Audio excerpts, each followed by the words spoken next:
Welcome, students, to our journey through the important battles that shaped Indian history. This land, Bharat, has been known by many names and has seen many kingdoms rise and fall. It has echoed with the sounds of battles for thousands of years. From ancient times to now, these battles have left a big mark on our land. They are not just stories of winning and losing, but part of who we are. They tell us about the dreams of kings, the bravery of warriors, and how time changes everything. Join me! We explore these battles, learning about the strategies, the heroes, and the effects that still matter today. Our story starts in 326 BCE by the river Hydaspes, which we now call the Jhelum. Here, Alexander the Great, a young king from Macedon, met his toughest opponent, King Porus of the Paurava kingdom. Picture this, the Macedonian soldiers, well-trained and armed with long spears, facing Porus's huge war elephants, which scared even the bravest soldiers. The Battle of the Hydaspes was more than just a fight between armies. It was a clash of different cultures and military styles. Alexander, known for his quick moves and side attacks, faced an enemy unlike any he had seen before. The war elephants, like moving fortresses, were a big problem for his cavalry. Their loud charges broke formations and scattered soldiers. Porus, a brave and proud king, fought fiercely to protect his kingdom. Even after losing, his bravery impressed Alexander, who let him keep ruling his kingdom as a vassal. The Battle of the Hydaspes shows that India has always attracted conquerors because of its wealth and strategic location. But it also shows the strength of its people, the bravery of its kings, and their determination to protect their land. This battle on the banks of the Hydaspes reminds us that the land we call India today was shaped by these encounters, these battles that tested empires and left their mark on history. From the banks of the Hydaspes, we move forward to the year 261 BCE to the kingdom of Kalinga on the eastern coast of India. Here, King Ashoka, grandson of Chandragupta Maurya, wanted to make his empire bigger. The Battle of Kalinga changed his life and India's history. Imagine the Kalinga army, brave but smaller, facing the big Mauryan forces. The Kalinga war elephants, symbols of their strength, became tools of a sad war. The battle went on for days, full of blood and steel, showing the harsh truth of war. Ashoka won, but the cost of victory deeply affected him. The destruction he saw and the pain he caused made him feel very sorry. The cries of the dying and the mourning of families stayed with him long after the battle ended. After this terrible victory, Ashoka changed deeply. He gave up violence, followed Buddha's teachings, and worked to spread peace and kindness. The messages he wrote on pillars across his empire show his regret and his promise to non-violence. The Battle of Kalinga, though full of bloodshed, is a story of change. It shows that even in war, people can find peace and kindness. Fast forward to the year 1526 on the plains of Panipat, a battlefield that would change India's history many times. Here, a young leader from Fergana, Babur, fought against the Lodi dynasty, the rulers of Delhi. Picture this, the Mughal armies, with their new gunpowder weapons and trained cavalry, fighting the large but old-fashioned Lodi forces. Cannons boomed, muskets fired, and the air was filled with smoke and the sounds of battle. The ground shook under the weight of the fighting armies. Babur, a smart leader and expert in using cannons, broke the Lodi lines and scattered their war elephants. The Battle of Panipat was a key moment in Indian history, starting the Mughal Empire, which would rule much of India for centuries. The Mughals brought their own culture, art and buildings, adding to India's rich history. Their arrival also started a new way of fighting in India, using gunpowder and cannons. Panipat 1526 shows us that India's story is a mix of many cultures and empires. The Mughals' arrival, though marked by battles, added to India's culture, leaving behind art, buildings and governance that still interest us today. From the plains of Panipat, we travel south to the Deccan Plateau, to the year 1565.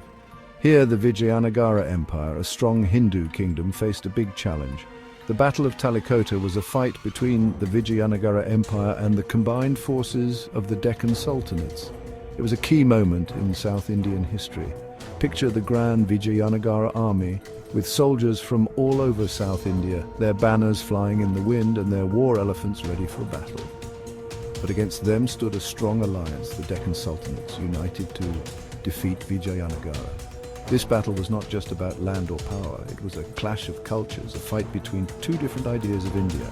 On one side was Vijayanagara, with its rich culture and art, a symbol of Hindu resistance against the Islamic sultanates. On the other side, the Deccan Sultanates, each with their own goals, but united to destroy Vijayanagara. The Battle of Talikota was a disaster for Vijayanagara. The once strong empire, weakened by internal problems and facing a united enemy, fell. The victorious armies destroyed the beautiful city of Vijayanagara, leaving behind ruins that still remind us of the empire's greatness and its sad end. Talikota shows us that empires can fall and power can change. It teaches us that even the strongest kingdoms can collapse due to internal problems and outside pressures. The year is 1757. The place is the mango groves of Plassey, Bengal. This small fight would change India's future forever. The British East India Company, a trading company, faced the young Nawab of Bengal, Siraj-ud-Dowlah. Picture the scene, the British soldiers with their muskets and cannons and the Nawab's troops, unsure and divided. The air was full of tension as the future of Bengal, a rich province, was at stake. The Battle of Plassey was more about betrayal and power than fighting. Robert Clive, the British commander, used the divisions in the Nawab's court to his advantage, getting key commanders like Mir Jafar to switch sides. The British won quickly and decisively, setting the stage for their control over Bengal and eventually all of India. The Battle of Plassey shows the dangers of internal division and the harsh reality of colonial ambitions. It marked the start of British rule in India, a time of big changes that deeply affected the country's social, economic and political life. The year 1764 was a key moment in the story of British control over India. The Battle of Buxar, fought by the Ganges River, strengthened the East India Company's hold on Bengal and showed the weakness of the Mughal Empire. Picture this. The East India Company's troops, confident after their win at Plassey, facing a desperate alliance of Mughal forces led by Shah Alam II, the Mughal Emperor, and Mir Qasim, the ousted Nawab of Bengal. The air was filled with tension as this battle would decide the future of North India. The Battle of Buxar was a big win for the British, showing their better military tactics and firepower. It broke the illusion of Mughal power and showed how vulnerable Indian rulers were to European ambitions. The Treaty of Allahabad, signed in 1765, made the East India Company the rulers of Bengal's revenues, changing them from traders to rulers. The Battle of Buxar was not just a military win, it changed the balance of power in India. It marked the fall of the Mughal Empire and the rise of the East India Company as the main power in the subcontinent. Buxar is a clear example of how military victories can change the political landscape. It shows how a divided India was vulnerable to outside forces and the consequences of holding on to past glories. The year is 1799. The scene is the fortified city of Seringapatam, the capital of Mysore. Here, Tipu Sultan, called the Tiger of Mysore, made his last stand against the British East India Company. Picture the scene. The strong walls of Seringapatam, full of cannons standing against the British forces. Inside, Tipu Sultan, a brave leader, encouraged his troops, his spirit strong despite the challenges. The Siege of Seringapatam was a fight of ideas, showing how native rulers resisted British rule. Tipu Sultan, who used rocket artillery and was a smart diplomat, fought hard to keep his kingdom free. The final attack on Seringapatam was full of fierce fighting and bravery. Tipu Sultan, refusing to give up, died defending his city, marking the end of an era. The British victory at Seringapatam gave them control over South India, ending one of the last fights against their rule. The Battle of Seringapatam is a strong symbol of resistance against colonialism, showing the bravery and vision of leaders like Tipu Sultan who fought for their freedom. It reminds us that the path to freedom is often made by the sacrifices of those who challenge powerful empires. The year is 1803, during the Second Anglo-Maratha War. On the plains of Assaye in the Deccan Plateau, a young British general named Arthur Wellesley, who would later be called the Duke of Wellington, faced a strong Maratha army led by Daulatrao Shinde and Raghuji Bhonsle. Picture this: Wellesley's British and sepoy troops in neat lines facing the fast Maratha cavalry with their colourful banners ready for a big fight. The Battle of Assaye was very fierce and bloody, showing the bravery of the Maratha warriors and the determination of the British forces.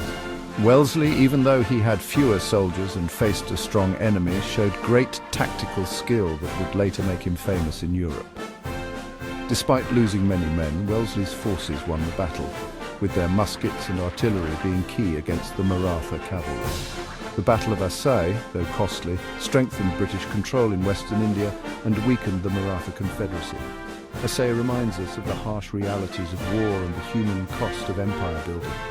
It shows the tactical skill of leaders like Wellesley and the bravery of soldiers on both sides who fought and died on that battlefield. The year is 1897. Our story takes us to the northwest frontier of British India, to a small outpost called Sarigari on a rocky ridge. Here, 21 Sikh soldiers of the British Indian Army made history with their bravery and sacrifice.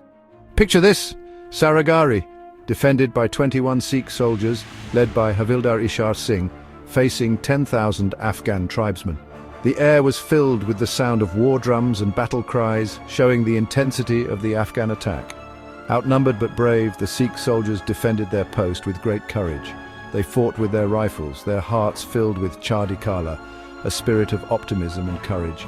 For a whole day, the 21 Sikhs held off many attacks, their bravery echoing in the mountains. The Battle of Sarigari showed the strong spirit of the Sikh soldiers, their loyalty and their courage, even when facing death. Though the small group of soldiers died, their sacrifice was remembered. The Battle of Sarigari is an example of courage, sacrifice, and devotion to duty. It shows us that true heroism is not about the size of the army, but the spirit of the warriors. The year is 1971.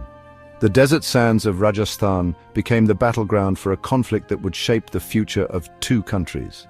At Longawaila, a small post manned by a company of the Indian Army's 23rd Battalion, Punjab Regiment, faced a Pakistani armoured attack.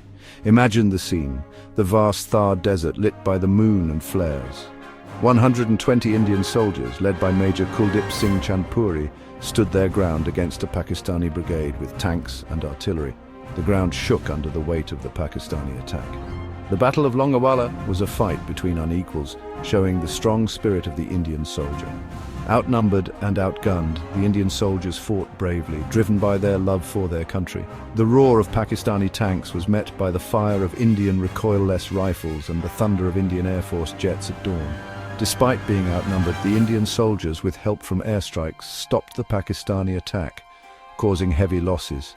The Battle of Longawaila became a symbol of Indian strength and skill, a key moment in the 1971 war.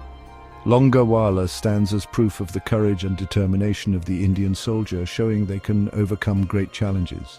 It reminds us that victory favors the brave, and even in the face of great difficulty, the human spirit, strengthened by patriotism and duty, can achieve the impossible. As we look back at these important battles that have shaped our country, we see that they are more than just events. They are stories of courage, planning, and the quest for power. These battles, remembered through time, teach us about the rise and fall of power, the changes in empires, and the strong human spirit that survives even in tough time. From the banks of the Hydaspes to the plains of Panipat, from the fields of Kalinga to the desert of Longawaila, the story of India has been shaped by these conflicts. These battles, though often sad, have shaped our identity, our values, and our place in the world. Thank you for joining us on this journey through India's history. Don't forget to like, share, and subscribe for more history lessons. May the bravery from these battlefields inspire us to work for a future of peace and understanding.